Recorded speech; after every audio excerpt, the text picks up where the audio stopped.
You're listening to the Airline Pilot Guy Show. The view from our side of the cockpit door.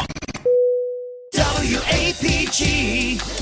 It's the Airline Pilot Guy. Airline Pilot Guy, episode 709. Yeah, he's up in the sky. It's the Airline Pilot Guy. Hello, you're listening to the Airline Pilot Guy Show, the view from our side of the cockpit door, with your host, Captain Jeff, broadcasting live from the jolly old Garden View studio. Today's show is recorded the week of May 18th, 2026. Yeah, he's up in the sky. It's the Airline Pilot Guy. Picture light and he's flying by. With the Airline Pilot Guy.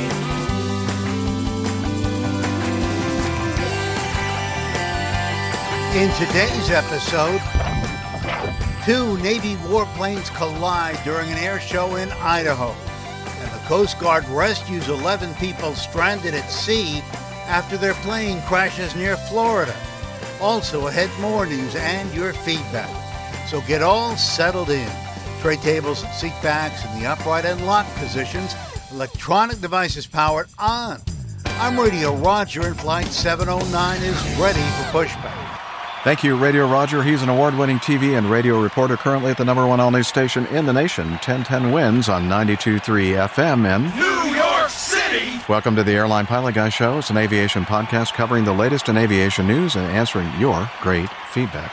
I'm Captain Jeff, a former U.S. Air Force pilot and retired Delta Airlines captain. And joining me from his Garden View studio, in Hartford, Hereford, and Hampshire, retired professional dog photographer, former RAF, RAAF fighter pilot, retired Airbus A330, A340 captain for Virgin Atlantic Airways, is Captain Nick. Hi there, Jeff. And I can actually say hello in and person. Touch me. Absolutely, slap you on the back and round the face and everything. Yeah. Welcome to my humble abode again. Yeah. After the last time, my wife said, no, he's not coming back, but you, for some reason... Oh, you disobeyed the one that needs to be obeyed. Exactly. Now, 709. 709 is a number that will send a shiver up the spine of an awful lot of pilots, because a 709 ride is a colloquial term for a mandatory, limited scope re-examination of a pilot's certificate by the FAA. Oh, no. Authorized under Title 49, is typically triggered by a recent accident, airspace violation, or incident where the FAA questions the pilot's competency. So it's an administrative measure to evaluate aeronautical knowledge and skills rather than a punitive enforcement action. Pilots are typically evaluated only on the specific area that triggered the FAA's review, like a dreadful landing or an awful emergency maneuver, that sort of thing. Very interesting. So avoid those 709s. Yeah, but at least there were no dead people. Not this time, no. Well, Okay. Although you never know, because improving. you had to have an accident or something similar to get a 709 right. Oh, well, maybe So there was could be a definitely- few dead bodies somewhere. Well, hopefully not, but thank you very much. Also joining Captain Nick and I here in the conservatory in Jolly old England. jolly old England, we have a geek girl, office lady, optimistic pragmatist. I love food. That's her talking. And she enjoys cooking, comedy, aviation, spaceflight, seeking ocean, goofball.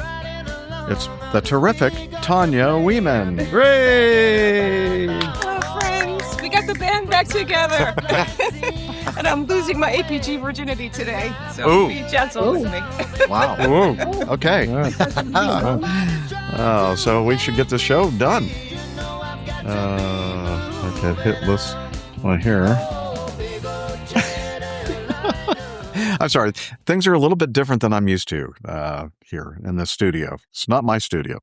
Okay, so there you go. And also joining us from her studio in Toronto, Ontario, Canada, retired financier and aviation enthusiast, spreadsheet master, and our producer, Curator, It's the lovely Liz Piper. Hooray! Here I am. Hooray! Now, don't you guys make me issue you a 709 for podcasting. Oh, no. I hope I don't have to do it. I hope not.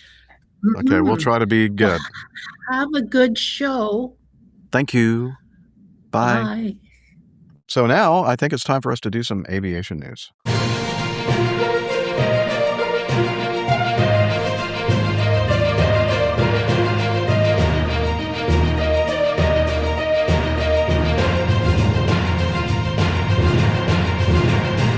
Stand by for news. On our last episode, we kind of mentioned this crash of Air France 447 back in 2009. And this is breaking news. Just right before we started recording, we added this to our news segment. And this comes to us from, RTE.ie. Don't know what that is. Irish news. Oh, it's Irish news. Okay, thank you. Irish. And Paris Appeals Court. So the Paris Appeals Court finds Airbus, Air France guilty of corporate manslaughter over the 2009 crash. Let's see. This crash, again, occurred in 2009, killed 228 passengers and crew in France's worst air disaster. The verdict is the latest milestone in a legal marathon involving two of France's most emblematic companies and relatives of the mainly French, Brazilian, and German victims. Relatives of some of the 228 passengers and crew who died when the Airbus A330 vanished in darkness during an Atlantic storm gathered to hear the verdict after their 17-year legal battle to pinpoint blame for France's worst air disaster. I don't know why I said it like that. Air disaster. The court ordered the companies to pay the maximum fine for corporate manslaughter, which is 225,000 euros each, following the request of prosecutors during the 8-week trial.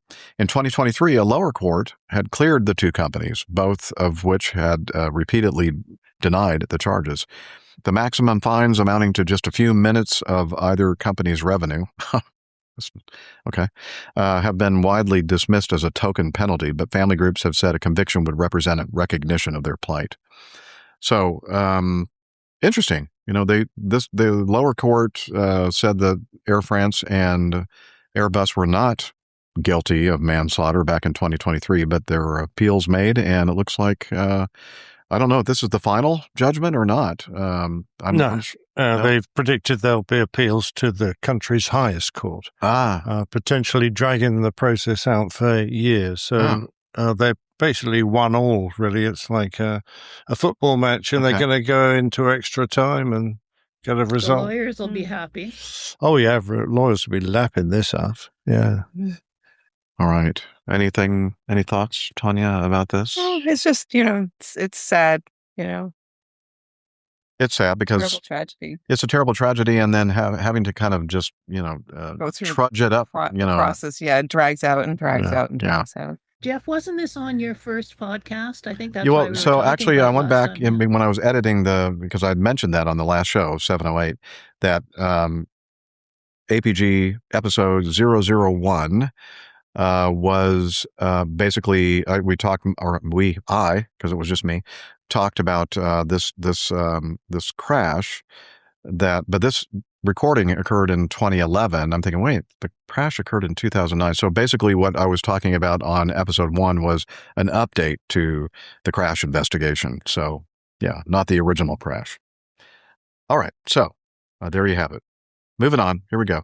Oh, yeah, we have, speaking of crashes for sure, and I'm sure all of you have seen this, anybody that follows aviation saw this amazing video footage of this air show, this demonstration by two EA-18G Vikings, they're Growler aircraft. They're basically a version of the airplane that you flew, Captain Nick. Absolutely right. It's the Super Hornet. It's heavier, larger, more powerful. Not quite as maneuverable because it carries extra weight, but it was the next generation of the Hornet series. Okay. Well, they were at Mountain Home, Idaho, at the Air Force Base there, doing an air show, part of the air show called Gunfighter Skies Air Show on Sunday. And so the two Growlers were doing a demonstration show. And we have some video, video to show you this pretty amazing. Ready? Okay, you're ready. Here we go.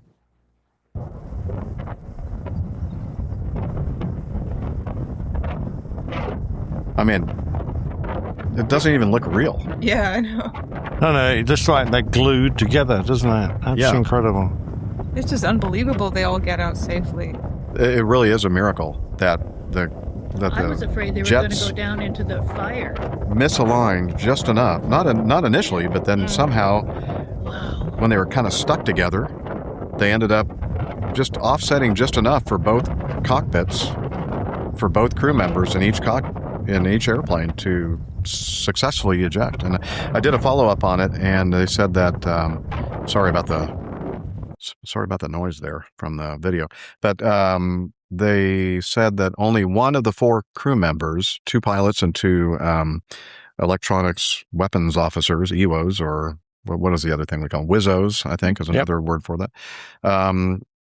Only one of the 4 had any injuries at all, and they said they were not life-threatening injuries. So it's amazing nobody got seriously injured or died in this. So what happened, Captain Nick? Yeah, so tell us. Well, any chance to get to the video and just freezing it right at the beginning? Just a few frames in. Go like that and play it again. And you tell me when to stop. Okay.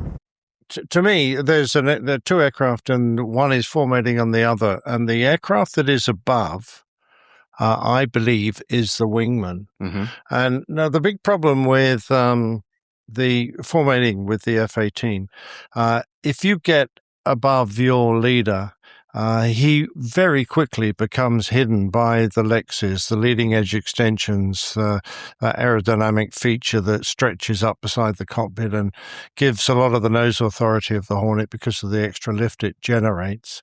And I don't know for sure, but it looks to me like the wingman was unsighted. He for a little while, very short period, he lost sight of his leader and descended onto him without realizing what was going on.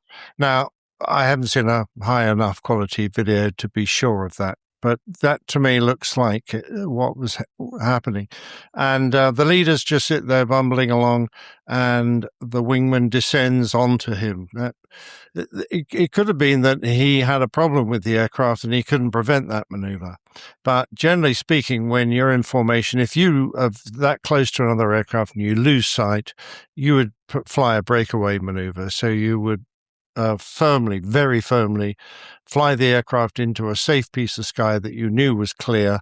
You'd generate some distance, and then you would turn and reacquire your leader and move back into formation.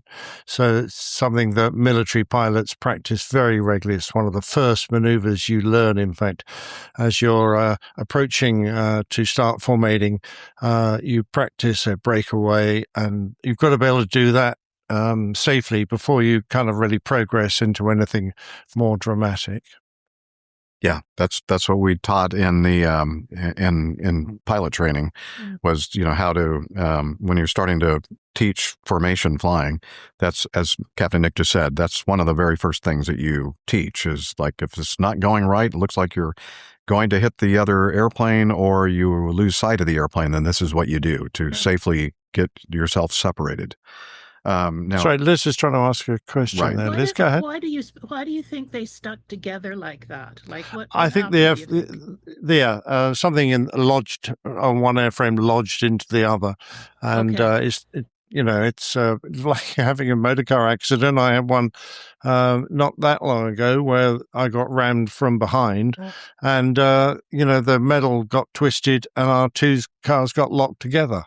And it took quite an effort to separate them so we could move on. And that's kind of what's happened here, I believe. What is absolutely incredible is that despite the fact you've got one aircraft on top of the other as they do their little uncontrolled whiffadil following the collision, the cockpits are just far enough apart, separated laterally, that when they both initiated ejections, and they usually they would be using a command eject system, so only one of the crew members would pull the handle in each aircraft, and it would automatically eject both members with a very slight separation.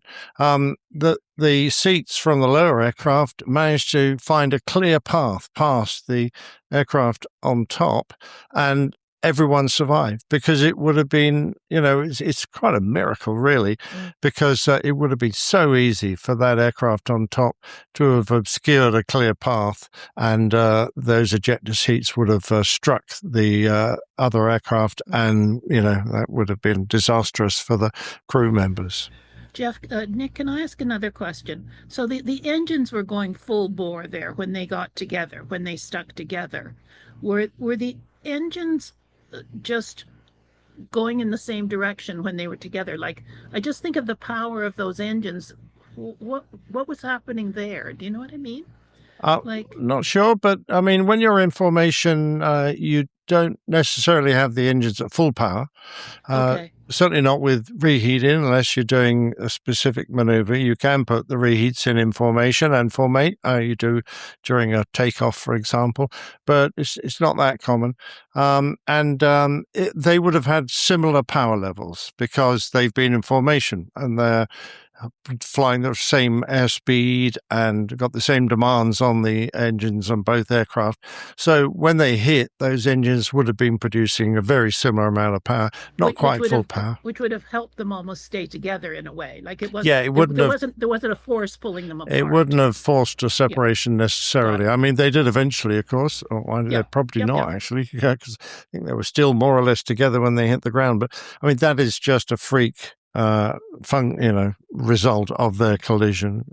Do you think that the fact that when they hit each other and they went to vertical and then they went, full vertical the other direction, do you think that the flight control system, the computerized flight control system, I mean, how much of it contributed to the weird way that those two airplanes? Well, the flight control system on a Hornet it doesn't provide inputs of its own.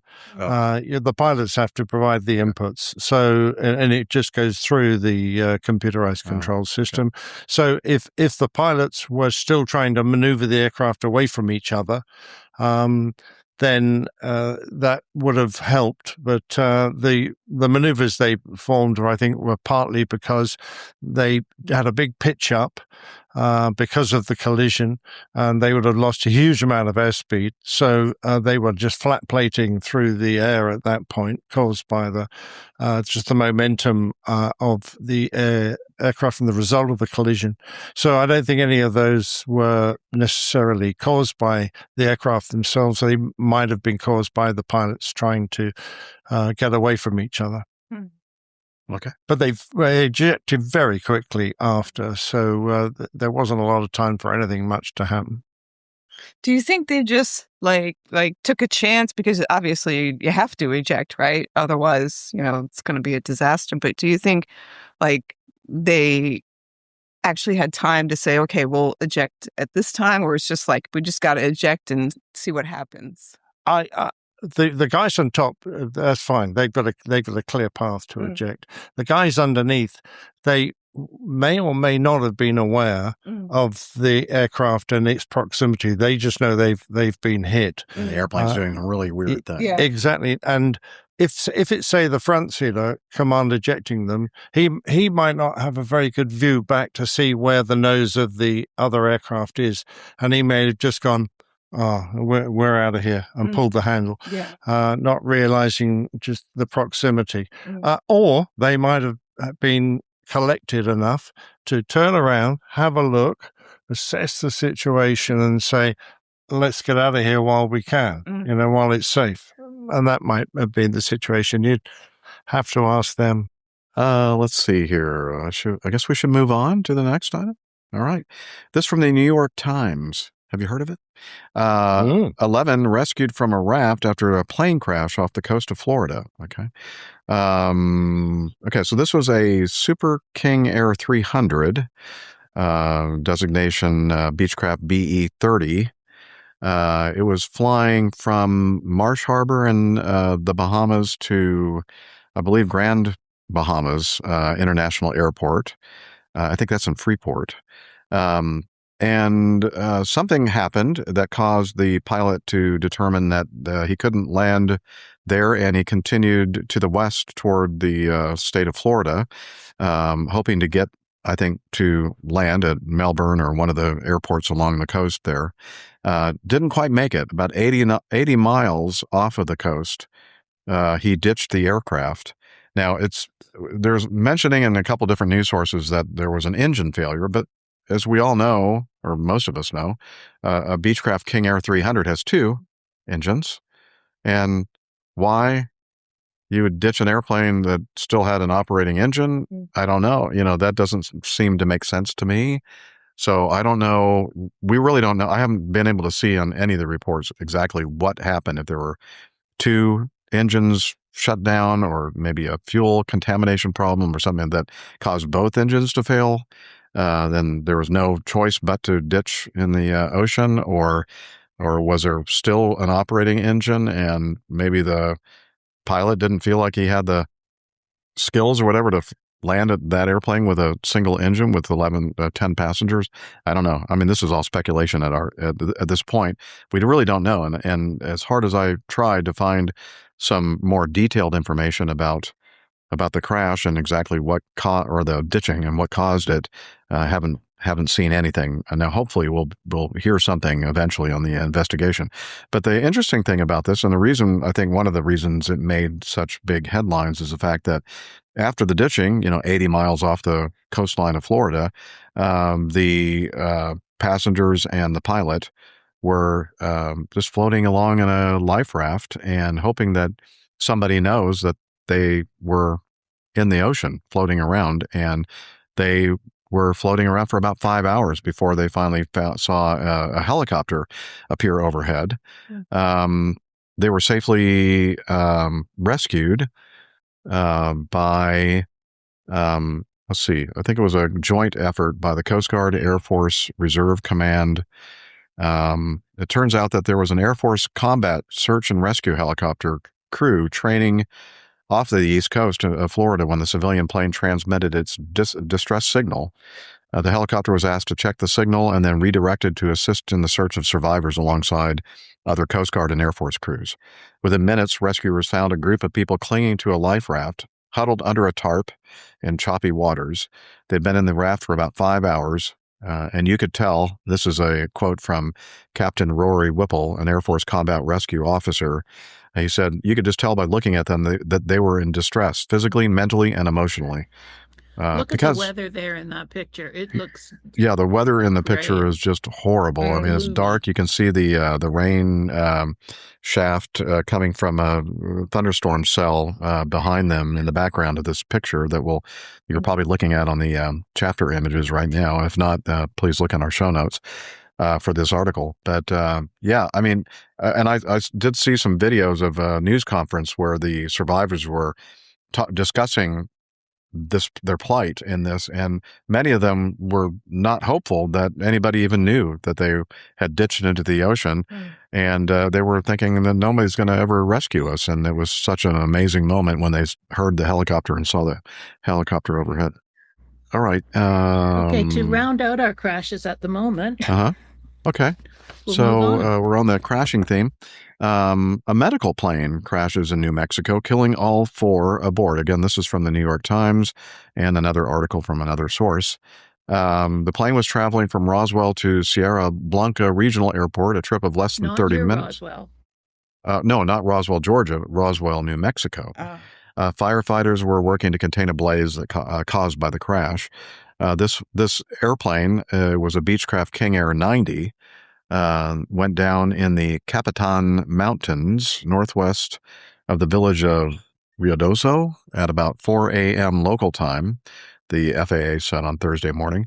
The agency said that the flight had departed from Roswell Air Center in New Mexico and was headed to Sierra Blanca Regional Airport, a flight of less than 30 minutes. The cause of the crash is not known. Plane was operated by Trans-Aero Medevac, which has provided medical transportation services in the region since 1966. The company said in a statement that 4 of its crew members were on board. The company and officials declined to release the names of the 4 people who died before their families were notified. The plane was reported overdue for its arrival after communications and radar contact were lost, it said. The crash set off a small wildfire, and I'm not even drinking. Wow. Which local firefighters and the U.S. Forest Service were battling. The fire, which had grown to 35 acres, was 0% contained early Thursday afternoon. That pretty much means it wasn't contained at all. That's what the second article's about. It. Oh, and the It's actually second article basically quite out of talks control. about the fire itself. Fast-growing wildfire sparked, and this is from the National news. Oh, wait, no. Ottumwa Courier. So Otum, Washington Ottumwa, Courier? Iowa. Ottumwa, Iowa, for some reason. I don't know. Ottumwa, Iowa? Oh, okay. Anyway, some news source that we can't pronounce. A fast-growing wildfire sparked by the fatal crash of a small medical plane outside of Ruidoso, New Mexico, triggered evacuations for a rural area north of the Capitan Mountains. Not Captain, Capitan. Closures in the Lincoln National Forest. So what do they say, Liz? Did they finally contain this thing? No, it's actually, there's a lot of winds and stuff. It's going at the moment. I haven't checked today, but I mean, I think it sort of got out of control. That's all. Well, so I guess you could say the good thing is that there were no medical patients on board the aircraft. Right. I mean, I don't know if that's good, bad, or whatever, but the 4 that died were medical technicians and pilots, right? Yeah, just a loss for sure. Yeah, absolutely. So again, we'll kind of keep our eyes and ears open for any updates in the investigation of this to see what the heck happened. All right. We're going to make this a kind of a shorter show, and we're going to explain why we're here in England. I think many of you who follow the show know already, but and why Miss Tanya, who's an avid APG community member and supporter for many, many years. Since 2017. Wow, 2017. Yeah. That's amazing. I actually started listening to the show just before the meetup that you had in New York. Okay. And it was on the day that I was flying back from Ireland. I remember when I that. had visited there, and we got off the plane, went home, dropped our bags, and went to the meetup. and that was it was brilliant. Captain Nick was actively flying. He was on layover. That's true. Yeah, you came up from Georgia. I'm trying to remember the name of the pub we went to. It was near. It was a brew pub. Yeah. Let's go into this and getting to know us, guys. Yeah, we'll talk about it and get in. Sorry. Yeah. So go to H. H, yes, ma'am. Sorry. Okay. The great, paddle your own canoe. We haven't had We're in England. It's H. It's the H. Oh, it's H. H. Do you say H here? I know that Australians do. For the letter H, do you say H or H? H. Okay. I think it's the Australians that say H. But I mean, there are lots of regional accents. I'm sure somebody says H. Well, you know what? I'm going to say it right now. We're going to go to item in the news 01H. Okay. The CBP, and again, this is from Paddle Your Own Canoe. CBP stops traveler, that's the Customs and Border Patrol in the U.S., stops traveler with an entire cooked pig in his luggage at Detroit Metro Airport. Okay. I haven't actually read this. This is interesting. It's a bit disgusting. I'm looking at this disgusting picture now. Yeah, I'll get to that in a minute. Okay, she's not going to disgust you yet. Customs and Border Protection stopped a man traveling from Togo with an entire cooked pig in his checked luggage. I'll show it now. Warning. Okay, warning if you're easily disgusted. An entire cooked pig in his checked luggage after he stepped off a flight at Detroit Metro Airport earlier this week, or whenever it was. CBP Director of Field Operations at the Michigan Airport, Marty C. Raybon, shared I love your sunglasses, by the way, those Raybons. Shared an image of the pig, which had been wrapped up in a black plastic bag in a post on his official X account. Wait a minute. It was wrapped up in a black plastic bag in his official X account? I don't understand that. Okay, that's an interesting sentence structure. Okay, although there are no direct flights from Togo, a small West African country sandwiched between Ghana and, oh, I get it, sandwiched, between Ghana and Benin and Detroit, presumably the man had transited through an airport where customs checks aren't required. Yeah, obviously. For example, Air France flies from Togo's capital, Lomé, I guess, to Paris, where the man could have caught an onward flight to Detroit. His bag would have been checked through to his final destination and not subject to customs checks in France. Although the people working the luggage probably said something like, "Wow, it smells so darn good." Is it lunchtime? My stomach is growling. Yeah. I'm so hungry. What? Yeah. Okay. So on arrival in Detroit, however, the man was pulled for a secondary screening where the whole cooked pig was discovered.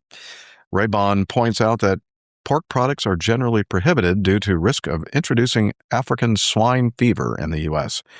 According to the U.S. Department of Agriculture, while African swine fever is harmless to humans, it is contagious and a deadly virus to pigs. Of course, this pig was already dead, so I guess it wasn't too concerning for that pig. So far, the U.S. has avoided any outbreaks of African swine fever on its shores, and the USDA says it wants to keep it that way. Okay, well.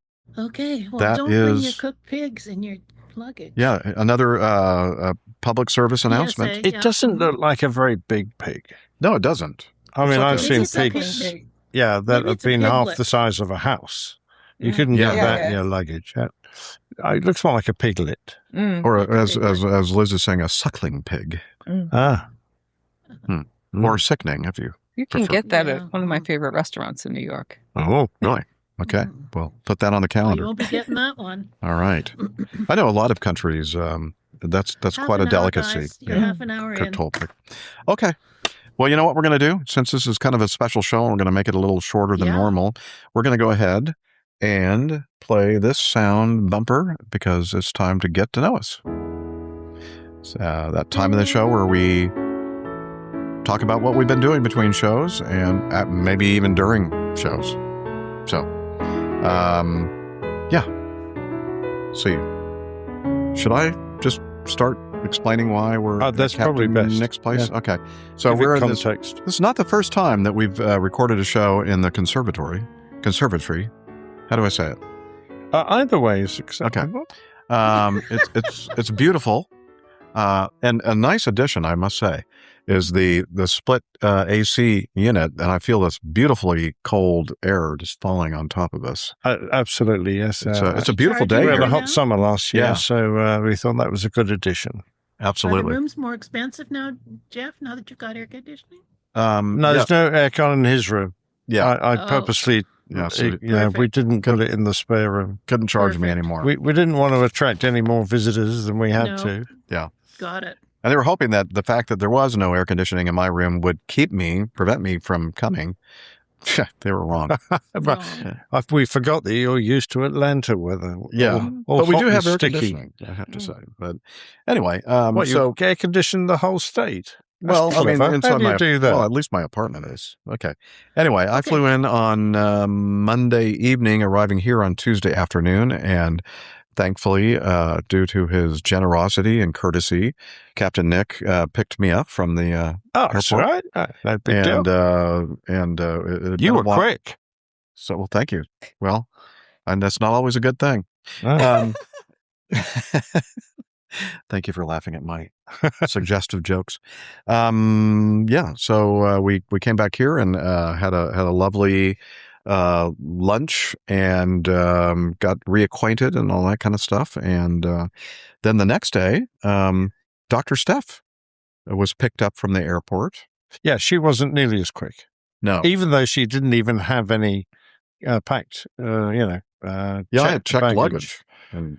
And she runs fast. Mm. You already Lot faster expected than her to be even quicker. Yeah, But but she wasn't. apparently, the captain got lost on the airport, Heathrow. I mean, it's not that big a place. Well, it was American Airlines. And was taxiing around in random circles and very slowly. I suspect he didn't have a gate to go to. What do you think? That's what I would suspect as well. Yes, exactly. So he did navigate. So he tried to fool his passengers that he was doing some meaningful taxi by meandering around randomly, but didn't fool Steph. She knew. Yeah. So she was 20 minutes late getting off the airplane because they faffed about. Well, so we're showing a picture now on the video and probably on your podcast client, if it shows chapter images of the back garden. No, the garden. Or do you call it back garden? Yeah, the garden. It's the back garden. We have a front garden and a back garden. Where we don't have a top garden because that would have to be on the house. Oh, yeah. I haven't seen that. A very nice barbecue grill was employed to cook some amazingly succulent meats. Not a pig, though. Not a succulent We had pig. some pork, right? But we did have pork, for sure. We had Yeah. parts of a pig. And a lovely fillet. Doesn't sound so nice when you say we had pig parts. Well, but isn't it true? I mean, isn't a pork sausage basically a bunch of pig parts all ground Well, up you together? hope it's pig parts. Yeah, Yes. okay. Now here's a picture with your hosts. Yes, there's the host and hostess, Nick and Jilly Anderson, and then there's the guest of the day on Wednesday, yesterday, Stephanie. She had made a stop over here on the way to. Are we allowed to say where she's going? I don't know. Oh, okay, well, I don't know if we have permission. Yeah, I don't. I think we'll just hold it until she tells Okay, us. no, Because we're I not think sure. She Yeah. might wanna She's tell us off on to the a show. town somewhere. A town, yes. Yeah. Yes, In a distant country, Indeed, Yes. very distant very country. far south. very far Anyway. south. Yeah, But you took her back to the airport, yeah? yeah. So Jilly did, yeah. took- I was drunk by then. As you do. I mean, and I'm so easily led and swayed by people like him, and I had too much to drink last night. First thing I said this morning when Jilly asked me how I was, I said, I'm not going to have any alcohol today. Well, that'll change. I don't know if that's good. Yeah. Tanya will fix you. Yeah. We had a couple of really nice bottles of red from an area. I had one and Nick had one. Yeah, from a winery not far from where Steph will be. Yeah. Okay. Little clue. Yeah. All right. Very good. Yeah. And then we had some scotch and water. Yeah, well, it was your scotch. You bought Well, scotch. I mean, it was yours. Thank I you gave very it to much. you. What did he bring you? What did he bring you, Nick? I don't know. It And was scotch. Some distillery that starts with an S, and it was Speyside. Speyside. The Speyside Distillery, my favorite area. So, Is it very peaty? No, it's the opposite. No. Oh, I like it exactly. smoky. You like No. smoky? yeah, No. there's an old story of me getting rather Yeah, I drunk love this story. on some No, very can't- peaty can't be. from an No. island called Benbecula. Oh, dear. And their local thing was That Curator. tea bag. We nicknamed it because we couldn't pronounce the Gaelic. And because I was sick, I drank so much. Jeff, I'm That sending flavor you a of text. the smokiness kind of turned my stomach every time I smelt it. So I moved to the space Okay, side. yeah, I get it. Yeah, okay. What, Liz? So, Jeff, do you want to tell everybody why you're there in the UK and Tanya? I do. Like, what's the purpose? The purpose. Oh, he's of just here why to I'm annoy me. Yes, I'm here Well, because I thought yeah. it'd be nice to visit Nick and Jilly. And annoy No, them. we're here, and the reason why Tanya's here, by the way, Yeah, we haven't got to exactly. that part yet. So we should get to that shortly. I'm here to attend a very important celebration, a celebratory episode recording on Friday up at Duxford Airport, I No, guess? Imperial War Museum. Imperial War Museum. That is an Duxford airfield. It's an airfield, which is just south of Cambridge. What are you laughing about? No, just I love this show. Oh, okay. I love it so much. Anyway, so that's why we're here to help them celebrate and represent we kind of go along. APG. Be listeners. Yeah. So we look forward to seeing all kinds of people everybody who have been on the show or who are Oh, followers Mondo's of the coming. show, or Who? Armando. Armando. Yes. Yeah, I've heard of that guy. Yeah, he's going to be there. A lot of people that you all have heard of and know and are just like super celebrities in the world of aviation podcasting. So, and we're going to be there too. We are. Yeah. So, and another person that's going to be here is the lady Wait, sitting Jeff, to my right. Just, What? Just before you hand off to Tanya, Okay. can you just mention this, because then we can move it out of the show. This was the photo from Brian's mother's get together last weekend. Oh, Tanya yeah. just- Oh, okay. Okay. We're going to talk about this, the meetup that we had been promoting on our show and a couple of other shows. This meetup of the Airplane Geeks and the Journey is the Reward.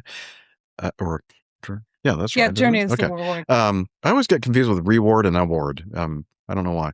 But anyway, wonderful podcast. They had a big meetup in New Jersey, and we're showing right now on screen here on our video a picture of some of the contestants that showed up for this wonderful gathering in New Colonel Jersey. Jeff. There's Colonel Jeff there wearing. Look, I love his T-shirt. Yes, he's representing. And then this guy's wearing an Airplane Geeks shirt for some reason. I had one wait of a those minute. on yesterday. That's Max I know. Flight. That's Max Flight, the host Yeah. and founder of the Airplane Geeks, He's which the is airplane geek. yeah, he is, and it's like I think it's correct me if I'm wrong, but I believe it's the longest continuously running Oh, I think so. aviation podcast out there ever. I mean, they were Isn't running that- at least a year before I started up Catholic Pilot. So Isn't that David Vanderhoof? that's in Yes, that David is David Vanderhoof. And his, Um, his lovely fiance Amber. Okay, cool. And so he was there, and of course there's Brian. Brian and Brian's right mother. there, which and is Brian's like her mother, and that was birthday. kind of the reason why they were having this gathering. One of the reasons is for her birthday celebration. She's 94 or something like that. Very Something like in her that, 90s, yeah. something like that. It's Yeah. pretty He looks amazing. fabulous. Yeah. So great turnout for Absolutely. the. They look very happy, Yeah. don't they? There we go. They do look Well very. By the way, I can help you with your reward award. Can you? Conundrum. Yes. Okay. If you do something really nice, you get a reward, and your reward can be an award. Well, thank you. That really clears it up. Yes. Okay. Okay, That's, over to Tanya. that's why he's a co-host on the show to kind of like give us those little bites of fascinating The information. little rubbish nuggets. Okay. So now we're going to go to Tanya next door to me. We just picked her up. I mean, she's fresh off the airplane coming in from New York City. York City, wait, yes. from New York City! there we go. Perfect. Yeah. And so tell us why are you here? I know she's probably asking herself that right now, probably Why several am I- times. Why am I here? Why did I decide to do this? But we, Captain Nick and I drove to Heathrow today. So this is like, what, Yes, the third I day in a think- row for you? Indeed. Profusely. That was Yeah. getting off the plane, like off already. Well, I should start at the beginning. Is flew out of JFK Airport, which was a zoo as usual. Got into the lounge only for like an hour, but that's fine. It's what it is. But flew on one of Sir Richard's lovely French ladies. Ooh. Yeah. Ooh. Airbus A350. I've now fallen in love with this aircraft. It was my third flight on her. And it was just a wonderful flight. Got a little bit of sleep. I don't sleep that well in airplanes, but I actually felt rested this time. Whereas last year when I came over for also the Plane Talking UK meetup, that was up at Beccles Airfield in the Northeast. And so this time I actually felt kind of refreshed. Last time I was kind of zombified. But Ooh, I like that. Zombified. yeah. But wonderful flight. The food was great. The cabin crew were amazing. Just Well, that's probably Top because notch. you bribed them all, didn't well, I you? did. Yes, you gave them all gifts. But they work so hard, and they don't. Some people are so terrible. To them. So I always like to bring something. Especially the pilots. Yeah. Yeah. I know. I screwed up. I should have asked to see the cockpit because I think the captain was Glaswegian. They have like a very, very distinctive Scottish accent. So I wanted to say hi, but I didn't. So it was, I believe it was Captain Sam and First Officer Alex, and they were lovely. I loved their announcements. So great flight. And I had just hand baggage because like, that's how I roll. And so I had two backpacks and I was like, just kind of like creaking as I get off the plane, and I was like, I'm so glad that Nick is picking me up and I don't have to get on the train with these bags. So, but that was fine, and that was lovely. We had a little bit of an ordeal getting back because of the M25 is screwed up, and then there was some other thing happening on the M3, and like we took the scenic route because we had to. So, I mean, it was fine. We had a great time chatting on the way, and then arrived at Captain Nick and Jilly's beautiful palatial estate here, which is wonderful. Jilly keeps wanting to move. That's how much she loves it here. She keeps saying about I think she wants to move away from you. Oh, she doesn't want you to move. Okay, all right. So You're Nick, reading between the lines again, aren't you? No, we had a discussion when you were fair enough. And Jilly put together a beautiful lunch for us, which was just lovely. And then we got into podcast mode. So here we are. And then looking forward very much to the meetup tomorrow. I'm especially looking forward to seeing, because they have Concord there, but they've arranged a special demonstration for us to see the nose cone do its droop maneuver. Ooh. So it's not the drooping that's impressive. It's the bit where it pops back up again. That Exactly. looks good. Well, I mean, so many people would agree with you. Yes, that is indeed. pretty impressive. men and women. So so that's pretty much it. And the day after, I'm just decompressing, probably recovering from a hangover, and getting back down to London, and then I fly back on Sunday. Excellent. Oh, it sounds brilliant. Nice. And I have to say, the timing was impeccable in our rendezvous at the Heathrow Terminal 3. We had just... And it was, I must brag on Captain Nick and his lovely wife, Jilly's car, a beautiful, I guess, it's her car, right? Yes, definitely. Volvo, I don't know, some kind of an SUV. And the parking spots in the car park are extremely narrow, very small. And I don't know how he did it. I think with the help of the technology of this amazingly technical modern car, but somehow managed to shoehorn us into this very, very tight spot. Anyway, so we had a couple of little, took several moves to get in. Yeah, and we did it very slowly. Because when you first started to turn in, I'm thinking there is absolutely no way that from this angle you're going to be able to make it into that place. I mean, I kept looking out the window, Liz, thinking, oh, this is he's going to scrape this car right next to me. I mean, it was so close that at that first parking attempt, there's no way I could even open the door. I mean, we had to go out and straighten up a bit just so Jeff could get out. And anyway. I have to say, all the alarms telling me that I'm about to have a collision were all going off. It was beautiful because they all were. It was a complete cacophony of noise. No, it was a symphony. It was beautiful. I was really amazed at how wonderful it sounded. And I'm thinking very, very soon I'm going to hear the cacophony of metal against metal. But no, I mean, he didn't touch a thing. Anyway, so after all that, we walk over and we walk down the stairs down in Terminal 3 near Cafe Nero, and then where the lifts are right across from it. And I swear to you, as soon as we hit the bottom step, or maybe right at the bottom step, I look up and I see Tanya walking straight for the lifts. And I go, that's Tanya. And I just went up and grabbed her arm. That surprise you? Yeah, but I mean, I immediately saw it was you. But initially I was like, what? Yeah, she screamed a little bit for the place. But anyway, no. I mean, it was like, it could not have been more perfect timing. Yeah. And it was all because of Captain Nick going, we're going to leave at this time. I don't know how he does it. Jeff, well, maybe he's been to Heathrow a few times. He has been to a Heathrow. Yes, true. Yeah. That was time number 3 this week. Yeah. God bless you, Nick. Jeff, before Nick gives his update, can you just check your phone? Oh, I sent Brian's you a text. mother is 91. Okay, main man Micah says that Brian's mother was 91 years old. That's what they were celebrating. And what was it that you want me to do as well? Can you look at your phone? I sent you a text because you're going to need this information when I leave, which is not too long off. Okay, well, I need to find my phone then. Well, I can send it to Nick. Does Nick have his phone? Yeah, I do. Okay, I'll send it to Nick. Here we go. Oh. Oh, she's going to send it to me, don't worry. Just a minute. I'll send it to too late. You've got it. Okay. I think if you can hear slurping, that's one of the dogs. Okay. So it looks like you could tell everybody. It looks like Liz is going to have to. I just need you to know that because I got to go in about 20 minutes and I think you're still going. Okay. Very good. Thank you. Okay, over to Captain Nick. So basically everything is going to fall apart in about 20 minutes. Oh, excellent. Oh, that's good. Yeah. Captain Nick? Captain Nick. Yeah.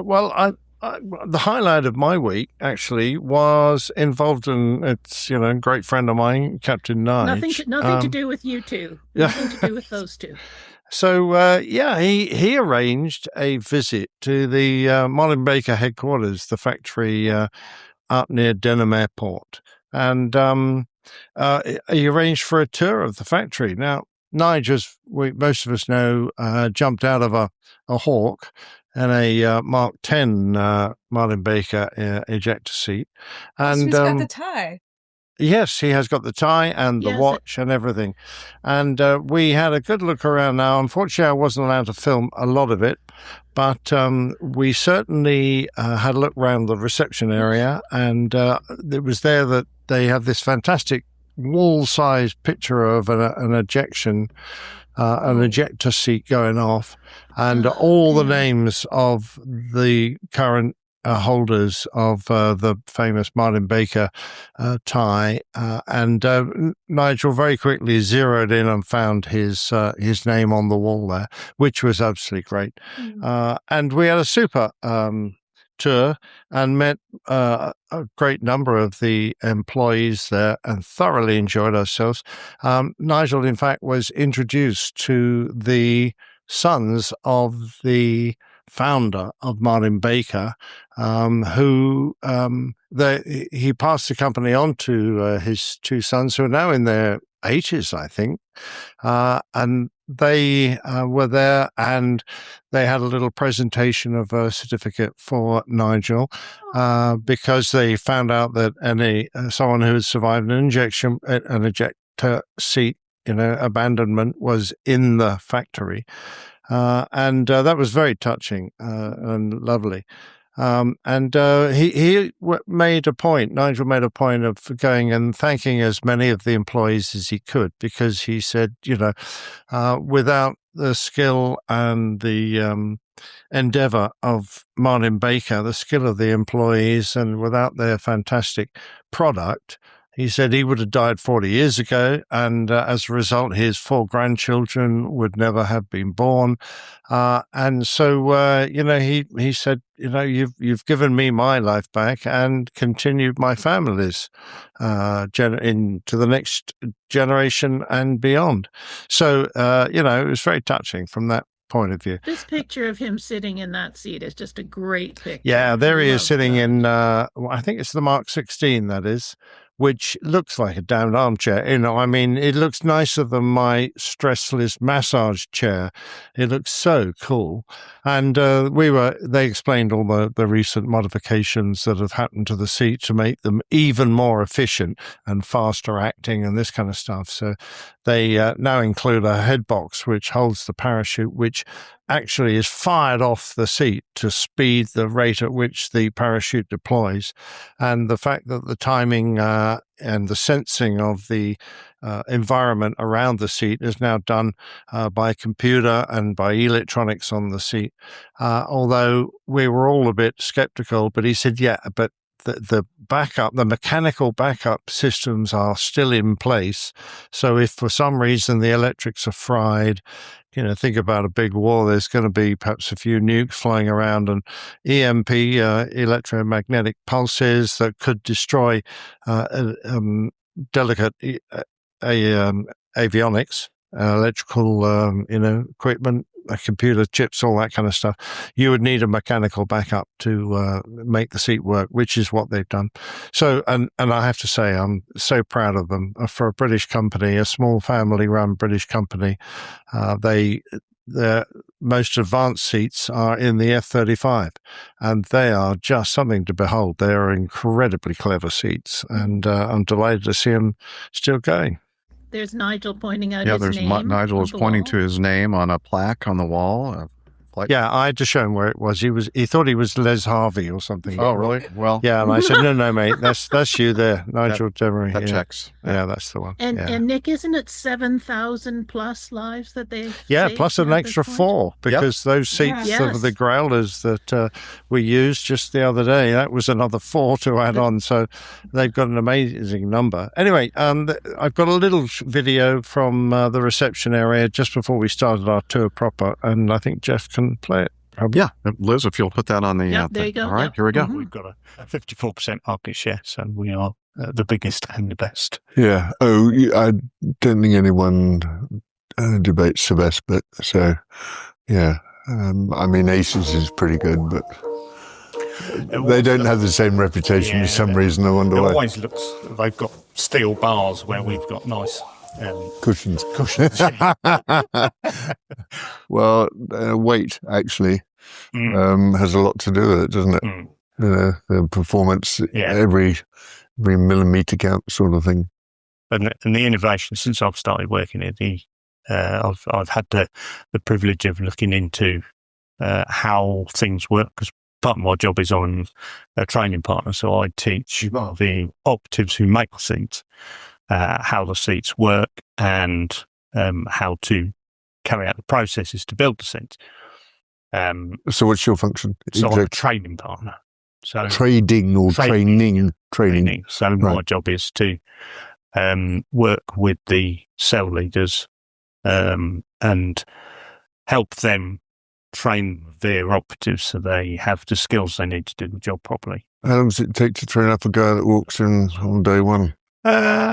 It depends on what 6 months sort of thing? in with, but can be anything from Apprenticeship or, 3 months how do to they? 18 months, depending on. Oh, really?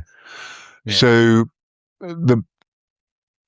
obviously they're in different roles. I mean, you've got the design people and what have you. So, so someone that's milling, say, an injection seat cartridge or whatever, he's going to have had jobs elsewhere before he gets hired, I take it. A lot of experience and knowledge. And you're just putting them into the specialist. Yes, part. but we will ascertain their knowledge and experience, so they won't necessarily go straight into the production. There will be an element of induction to make sure that they have the skills. Like most companies. And how many people have you got on site here? So on you got 3 sites, about haven't you? 1,000. 1,000 here. Yeah. You got 3 sites. You got one in America and one in France, was it? Well, so we've got in the UK, we've got Denham, we've got Chalgrove, which is a test facility, and we've got another test facility in Northern Ireland at a place called Langford Lodge. Okay. Which is our high-speed test track. Is that looks a bit Irish? So that is, I can't remember the massive lake in Belfast. Can't remember what it's called. Okay, it's right on the one that's got the pollution going out. Do you know? I went past that last summer and I didn't know it was there. Not that I'd have seen anything, would I? I was up. It's right next to Aldergrove. Is literally spitting distance from Aldergrove. Yeah, I didn't even think of that. This year we're going to Kerry, so that's too far down south. But oh well, interesting. And how many tests do you use a year? Because setting up one test must be an enormous task. Depending on what seats we're developing will depend on how many tests we do. Yeah. So if it's a brand new seat, you can probably do a few more. Yeah. Well, we do varying speeds of test of ejection. And it depends how well each test goes as to whether or not the tests need to be rerun. Okay. And what's the rocket sled, for example, on the F-35? How fast can you get that up to on the ground? About 700 miles. That's nearly that is supersonic. Yeah. Come on, Nick, you do the maths. What's the speed of sound? Right, okay. Please. Yeah, thanks. 700 miles an hour. That's that's not knots, is it? It's about Mach 1, I'd say, 1.1. And the railway's 2 miles long, so we have to get it up to that speed. 620 knots at sea level. Okay. And that's probably more than this. Right. Probably not quite so. Okay. You'd start having problems if you're doing shockwaves on the ground. Oh, yeah. On a rocket sled, yeah. Yeah, 2 miles long, hey? Yeah. So there's a very ingenious way to slow it down. So it's powered by old Sidewinder rockets. Really? Yeah. Old ones. Yeah.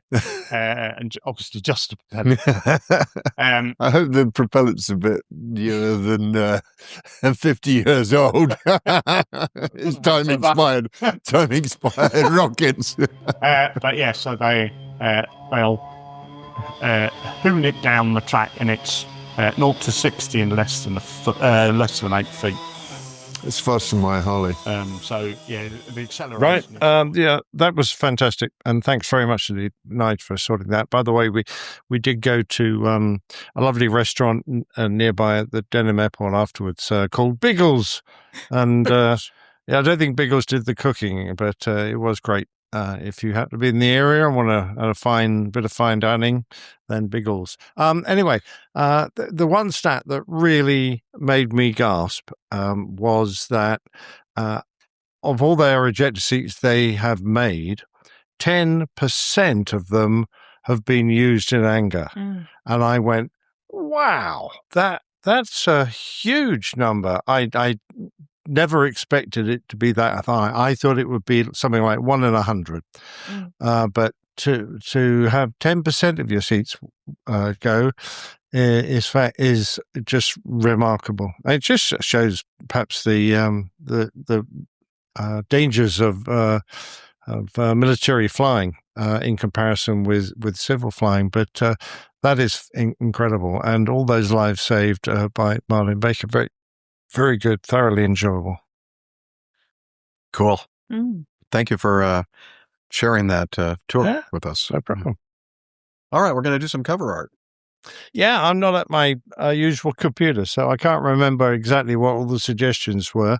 But because we were dealing with a Hercules that made a landing in very bad weather in a very funny attitude, because normally you kind of land main wheels first and then put the nose wheel down. But this bloke ran halfway down the runway just on the nose wheel. Like a wheelbarrow. Yeah, exactly, like a wheelbarrow. So the picture ended up as a wheelbarrow, and they were carting around tons of used banknotes. And when the aircraft broke up, locals came storming onto the airfield and pinched as much as they could. I think they stole about 30% of the banknote notes. But yeah, so that's what we've got. We've got a wheelbarrow hurtling down the runway. Now, if you want to find the show number, look on the tyre at the top, on the rubber at the top, just where you'd expect the sort of tyre size to be. But there's 708 is there on the tyre. There you go. Okay, it's not easy to see. No, it's a hard one this week. And the logo's a lot easier. Yes, it's smack in the middle of one of those banknotes, because, of course, we print our own APG money, and that's what we're missing, in fact. And there's our penguin. We're a bit sad now because we're poor. So if you can give us some more APG money to make up for the APG money that was pinched, we'd be very grateful. And, of course, there's the penguin to look for. And being a jackass, he was the guy driving the wheelbarrow. So there he is at the front, surrounded by money. I don't know what he's going to do with his share of the profits, but I don't know. There's the jackass. He gets paid better than we do, Nick. Sweetie, I think It's Philip. Oh, nice. Excellent. Tanya, yeah, go ahead. My significant other has entered the chat. Hey, man. Hi. We're taking good care. All right. Got it. Okay, guys, have a good show. Over to you. Okay. So your next landmark will be an hour and a half at 11:30 or at 4:30 your time, I think. 4:30. Okay. Yeah. So the reason why I'm making this expression is that Liz is leaving us. Our safety net is just gone. Now it's going to go like completely down the tubes. And no HR. No Liz, no HR. No. HR's having fun in some random town. Yeah, well, Liz, bye, guys. we love you. Cheers, Liz. See you. Take care, Liz. Bye. Bye. Wish you were here. Bye. Oh, there she is. She's gone again. All right. So We're not going to do any coffee fund today because we didn't have any new contributors or whatever. So if you're interested in supporting us financially, you can head over to the website airlinepilotguy.com and you'll see the tab for coffee fund if you want to join the coffee. Yeah, help us out, make up for those stolen banknotes. No kidding. Please. All right. And then now it would be a good time to cover some feedback. What do you think? Definitely. All right. Why don't you push this button right there?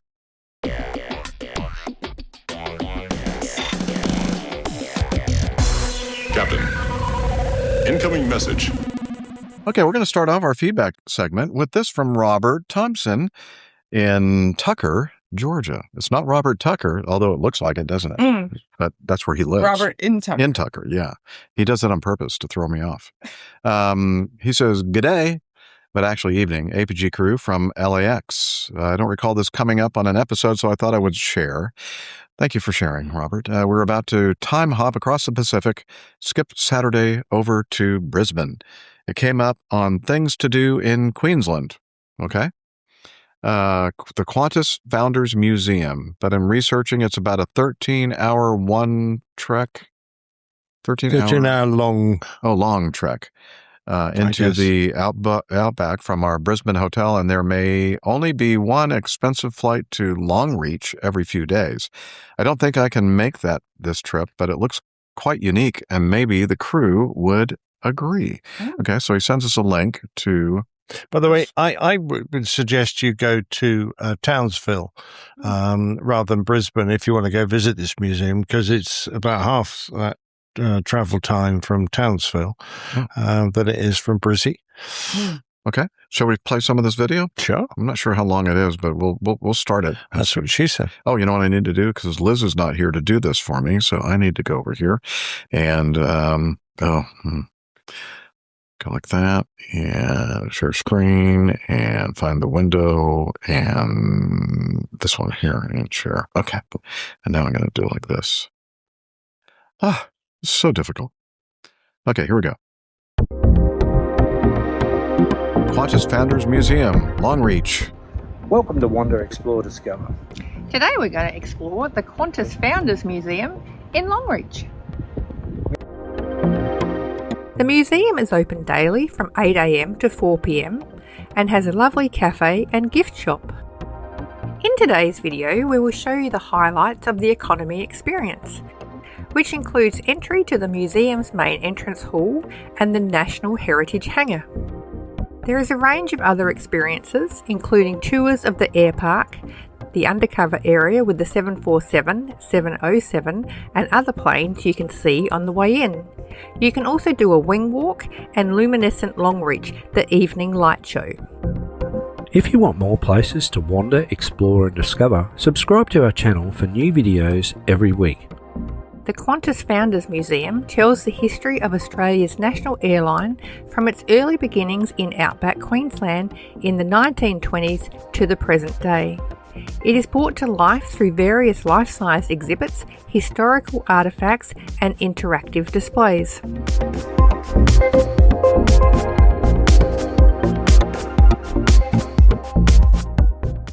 Okay. Sorry. I've done a wing walk. Have you? Yeah. On what airplane? Well, I did one on the Phantom. I did one on the F-18. Okay. Could you go into a little bit more detail and elaborate? Well, yeah. So, sometimes if you landed somewhere where they didn't have steps, you'd have to get out and walk along the wing and then jump off. So it wasn't while the airplane was in good flight. God, no. Okay. Wasn't that stupid? Well, I didn't think so, but I needed you to clarify. Clarify. Clarify. All right. Again, I'm not drinking yet. But I did quite a bit yesterday, and that I still am suffering the after. You didn't really. Come on. Well, I did. Maybe not for me. I drank exactly the same as you I know, but I don't know. You're used to it, I guess. I'm not. All right. Did I play the feedback bumper? I think we did. Yeah. Liz is checking up on us already. You let me hit the button. I know. Come on, Liz. Sharpen up, Liz. I thought you said you had to go, and now you're in the chat room. Yeah, She's listening. She's hovering. Oh, she's We had a hovering. crash. Okay.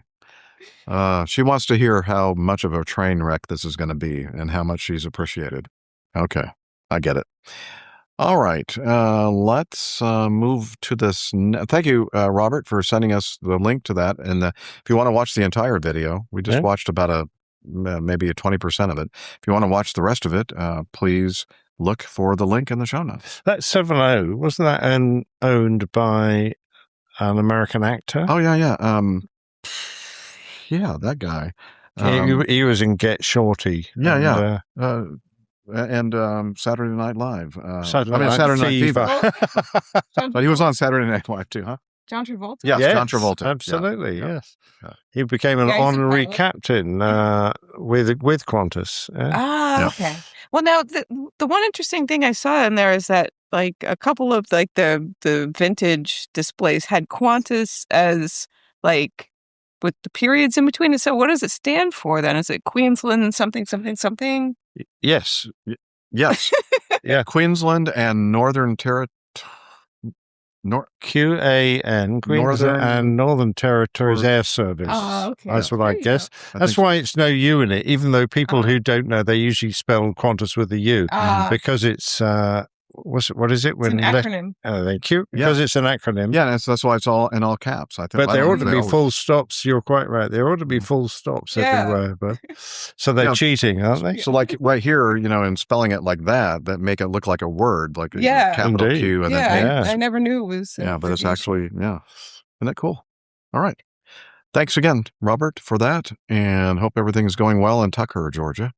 We're going to continue on with Tim Van Ram's feedback he sent to us for this show.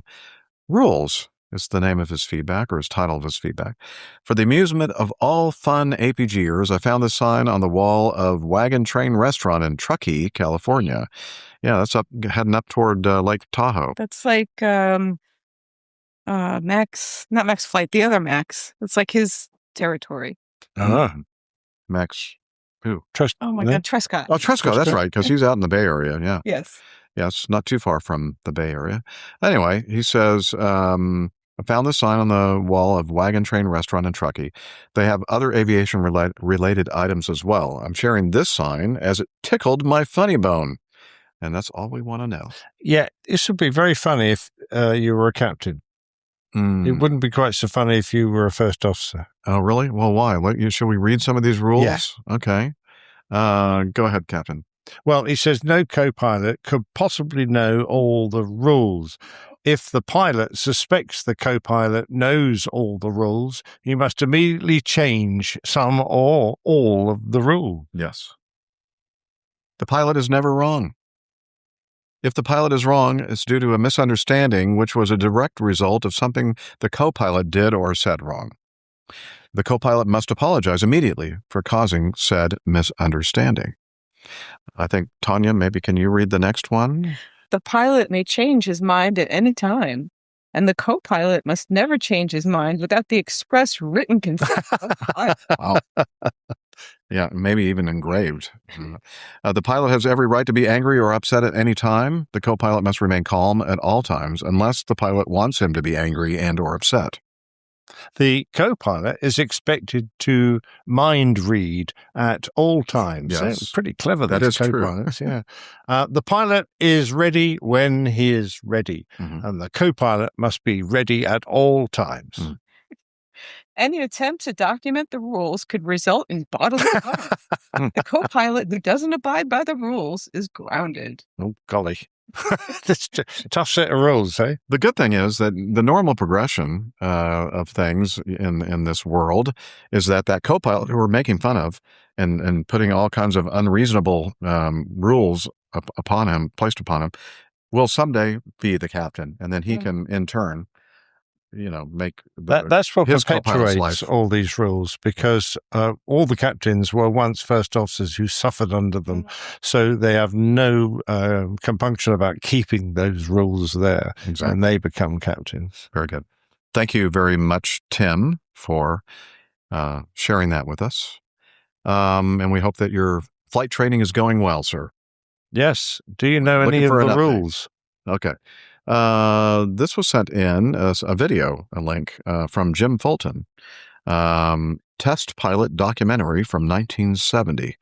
And he starts right off the bat by saying, This is for Nick, really, and not so much for the show itself. Okay, well, let's just move on then to the next. No, we're going to do it on the show anyway, Jim. We're going to show you. This is a BBC documentary on test pilots covering testing of the Spitfire to the Phantom and Civil Trident III, with interviews of some notable figures, including Jeffrey Quill and Roland Beaumont. Some comedy value also features in their English accents. Okay, well, according to Unless Jim, you're English, in which but I case they're think Jim- perfectly normal. Isn't Jim English? I think he is. I don't know. Maybe I'm wrong. Anyway, so the link is 1970, The Life of Test Pilots, Tuesday documentary, BBC Archive. And he says, hope you're all well. Of course, Talons Douglas, regular listener and patron, Jim Fulton. And yeah, so do you want to talk about your response to Jim, or do you want to play the video first, or what? Oh, no, I can mention this. Okay. The Roly Beaumont, famous test pilot, when I left the Air Force, I used a financial advisor to try and save me some money and allow me to use my Air Force pension to its best. His name was Richard Beaumont, and it didn't even occur to me until years after we'd met and were sitting having a meal together. He said, "Oh, did you ever meet my father, Roly?" And I went, "Roly Beaumont? Roly Beaumont? You're that Beaumont?" Yes, he was. And what a delightful chap he was. And I was just thinking how amazing it was that I have actually met the son of Roly Beaumont. That's how famous these guys were, because in the post-war period, test pilots were revered. They were on the front pages of the newspapers, we were building and flying an awful lot of aircraft. They were like film stars, really. It doesn't happen nowadays, but that era has gone. And Jeffrey Quill, of course, featured in movies. He was played in movies, and he was the test pilot of the Spitfire, famously, but many other things. So that was good. I apologize for mispronouncing the surname there. I added a U after the A and pronounced it Beaumont, but it's actually Beaumont. Yeah. So apologies. No problem. First time I've ever mispronounced any kind of thing. Ever. All right. So we're going to go ahead and play just a little bit of it's a long Pay attention to the accents.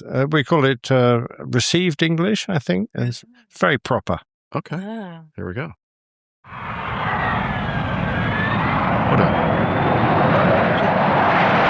There's a trident.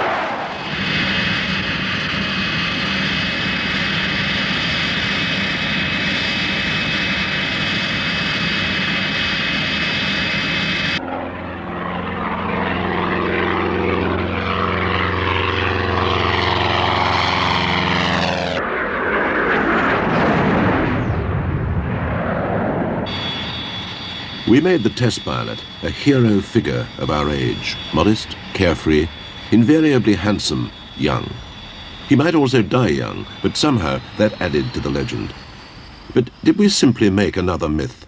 Over the past 10 years, there has been a tremendous change from the old prima donna, dashing test pilot approach to things. In fact, it's nearer 15 years, I think, this change has taken place, to nowadays where we are a member of a highly specialized team, and only a member. Firstly, this must be so because there's very little risk in the game.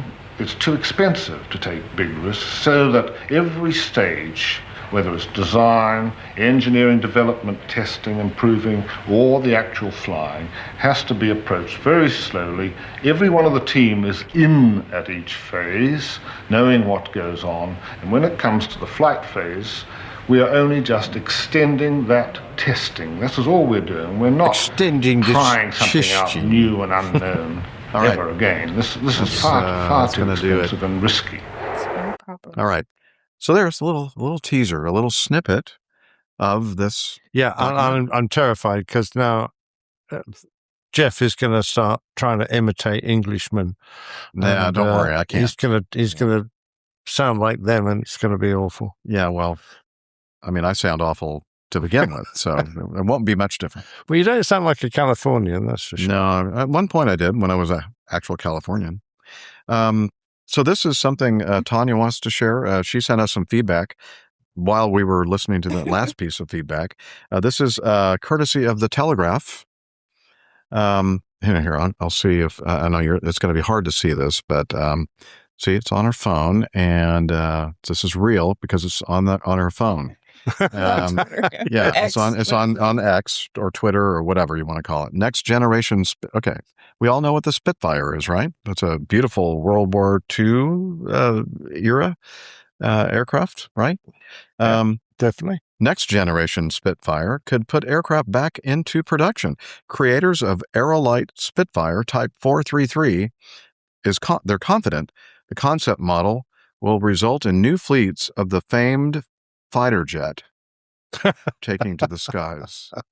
That jet-powered Spitfire, never knew. Well, I mean, what a revelation! I guess it's just a weird-looking jet engine on the front of that airplane. It has like these big spokey things. Yeah, I don't quite understand what that's for. Perhaps just to keep the pilot cool. Yes. Because the jet's probably quite hot. And he's sitting on it, I guess. Okay, yeah. So there we go. I don't know. Yeah.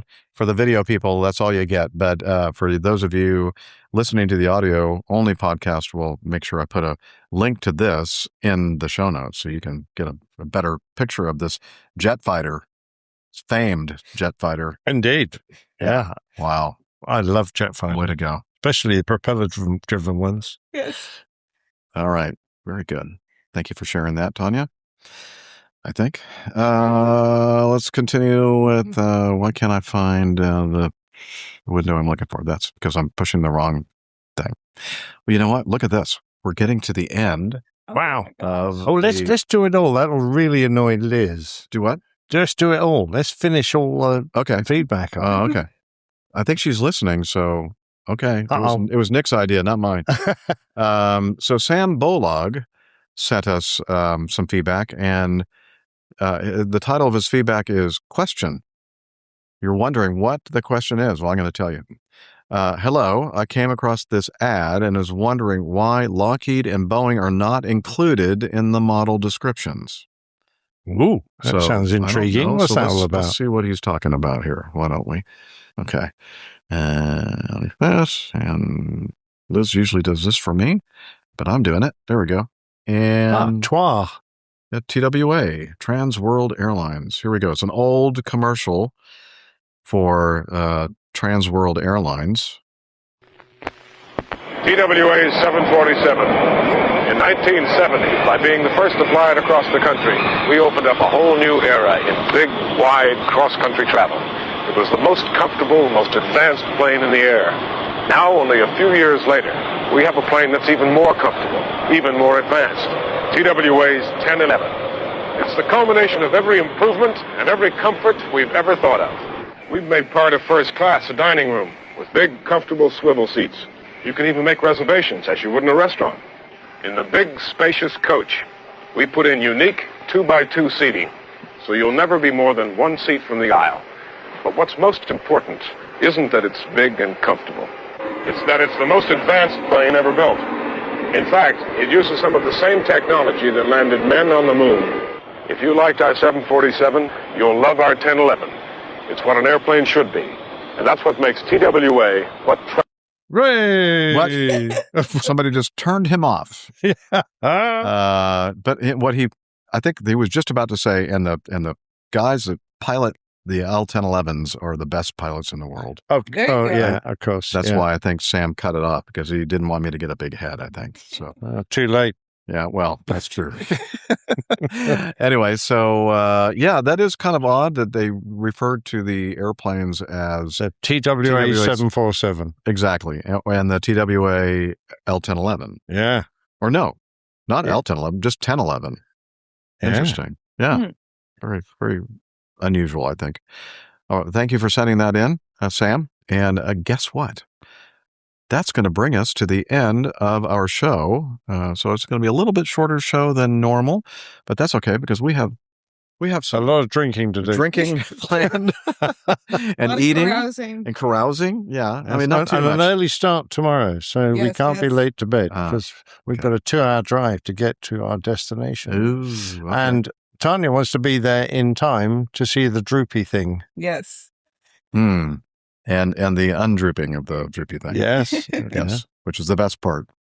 All right. Well, so with that, I guess we're going to say we're wrapping this thing up, and we always love to, oh, shoot, how are we going to do this? Liz always does this Lord for us. knows. Oh, my gosh. Okay. We're going to pretend that people watching the video are seeing all these slides that Liz always puts up, but we're not going to do it. We're just going to say, oh, no, we're going to need to, aren't we? Because to do the you could to do the it social, post, right? Yeah, I could do that, but wouldn't it be more fun to do this? Let's see, like this. So the first thing we do when we wrap this thing up is we send you over to our website, airlinepilotguy.com, where you can find out information about the crew and the community and the community calendar. And we have a library with books and things that have not actual books. No, but like links to the names of books. Names of books to people that have recommended, that sort of thing, by our lovely Tiffany, who manages that. Thank you, Tiffany. We also have the calendar, the APG calendar. Did I already mention the calendar? Yeah. Merchandise. We have a special page for the old pilots' plane tales there, and so much more. So check it out if you don't mind. And then we're also on social media, or what I like to call the social medias, and Tanya is going to tell you all about our social media presence. Okay, social medias.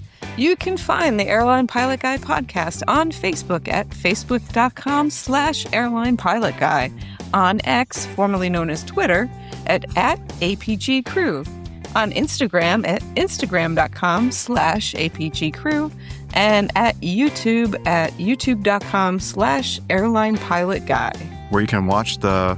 Well done. You can watch the sausage being squished. Yes. Oh. Don't squish your sausage. Please don't. And we are also on Slack. We have someone named Hillel who manages this for us. So, Hillel, can you tell us about Slack? Hey, hello, get out of my bathroom. He's enjoying your bathroom. Yeah. Would you please tell us about Slack, sir? APG listeners, please join us on our Slack team. Slack is a communication, coordination, and sharing platform that works on your mobile, laptop, or browser. On Slack, we share news and ideas, we suggest episode and Plain Tales topics, we plan events and meetups.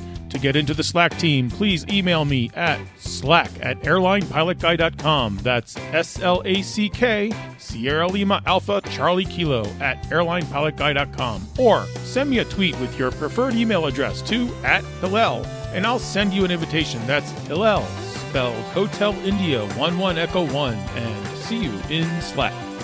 Thanks a lot, Hillel. Jeff? Yeah? I don't understand it. What? How can we be out of conditioner again? Well, it's my conditioner, and he uses a lot. Yeah. I think maybe she may have too. I don't know. Tanya. Anyway, what do you think about being with Hillel in the shower? oh no, that's his wife actually. Okay.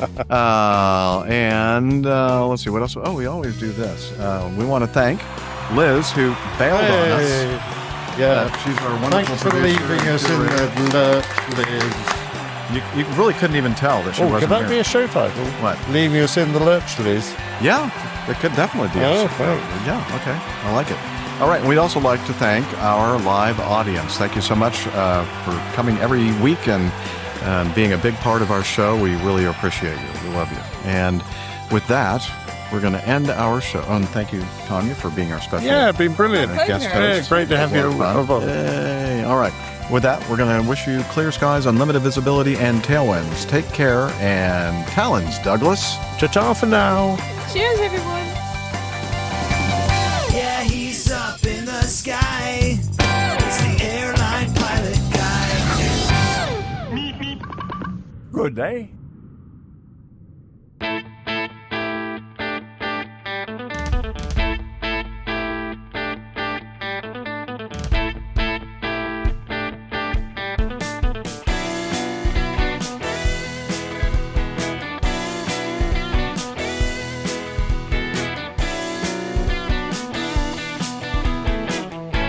used to be such a good pilot till I started APG. I opened doors for little old ladies, I helped them to their seats. Airline pilot guy, I fly America. Oh, airline pilot guy, he can land in heavy fog. I got no friends cause I'm always flying, I just don't have the time. But I can land this old plane, I can land it just fine. Airline pilot guy, I fly